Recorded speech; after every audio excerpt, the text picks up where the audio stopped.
Good morning. I'm Heather Webster, the 2020 Lincoln County Teacher of the Year. Today, I want to share my passion for sparking student engagement, a topic that has long been the subject of educators' formal and informal conversations, and one that the current pandemic has pushed again to the top of our concerns. In this immense pressure cooker we call education, we are losing some of our best and brightest thinkers, some of our most creative artists, and simply some of our hardest workers because they don't fit the newest iteration of data-driven standards, and we don't make room for them to truly explore their interests. By the time they reach high school, many of our students are disinterested, disengaged, and even disenfranchised. Today in public education, anxiety and disengagement begin for some students in pre-K and kindergarten as the pressure to meet standards limits play and shifts the focus to direct instruction.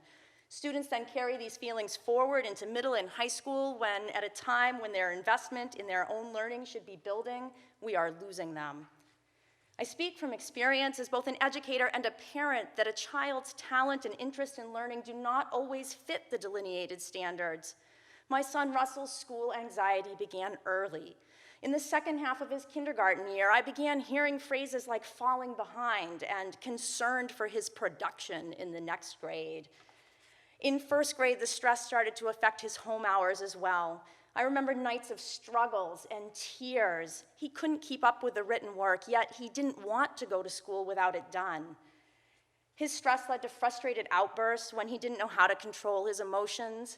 Thus began a long journey for us as a family to discover the root of his struggles and to work within the system while honoring the unique person who is my son, a gifted thinker who cannot always match the speed or the product that someone has determined is the desired output. At this point, halfway through high school, although he loves to learn, especially about robotics and space engineering, he will tell you he hates school. As a teacher of freshmen, each year I witness the struggles of 100 students as they transition to high school. Many come only partially proficient in standards they are supposed to have already met, and the repeated failures have only more deeply ingrained their dislike for school. Some students like Jeff, Noah, and Liz are brilliant thinkers who, much like my own son, can't manage the production of evidence required and who don't find relevance in much of what school seems to offer. Others, like Tyler, amaze me with their ability to persevere with hard work and a smile on their face despite their challenges. Finally diagnosed with dyslexia his junior year, Tyler never gave up despite having to work longer and harder than his peers. But I could see his frustration when keeping up took time away from his true passion, music.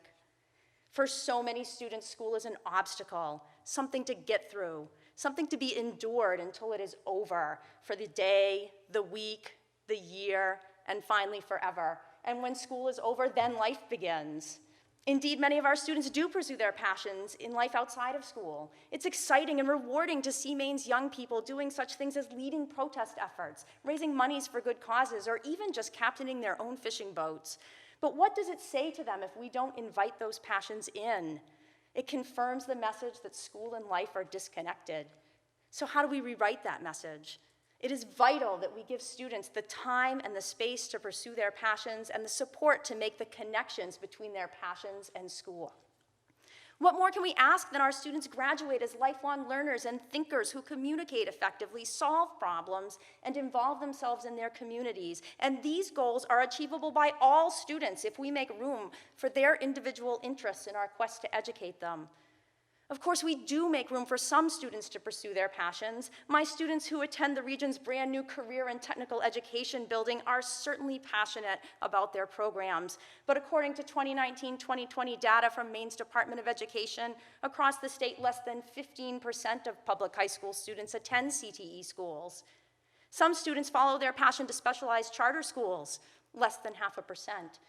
But I believe all students deserve to be that excited about learning.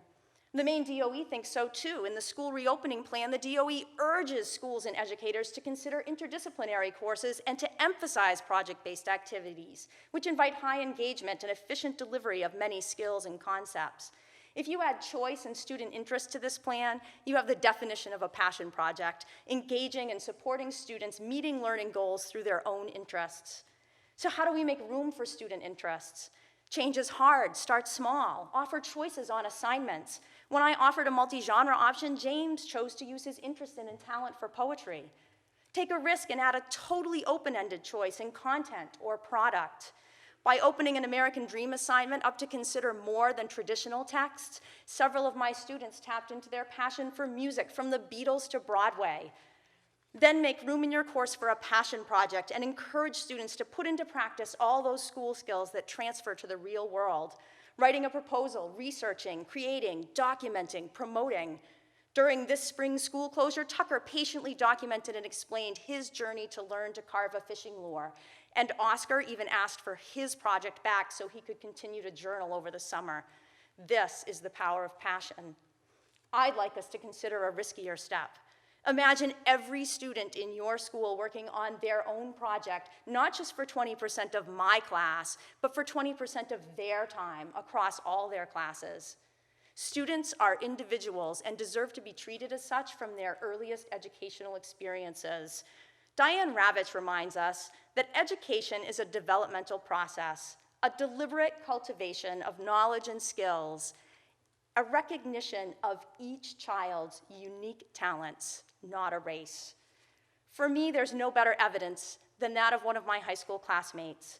Tony wasn't in many of my classes, but I have a strong memory of an English teacher admonishing him for continued failure, stating he should be able to pass even if he just read the Cliff Notes.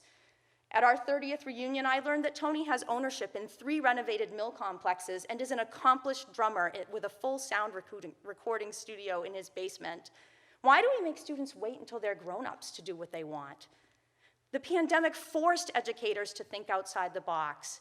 I say, let's not go back in. Let's use this opportunity to truly break free from the factory model of education, allowing students to have agency in their becoming, to pursue their passions, and to discover the interconnectedness of all their subjects. Imagine connecting students to community experts and authentic audiences. Imagine teachers guiding, coaching, mentoring as students become motivated, engaged, invested.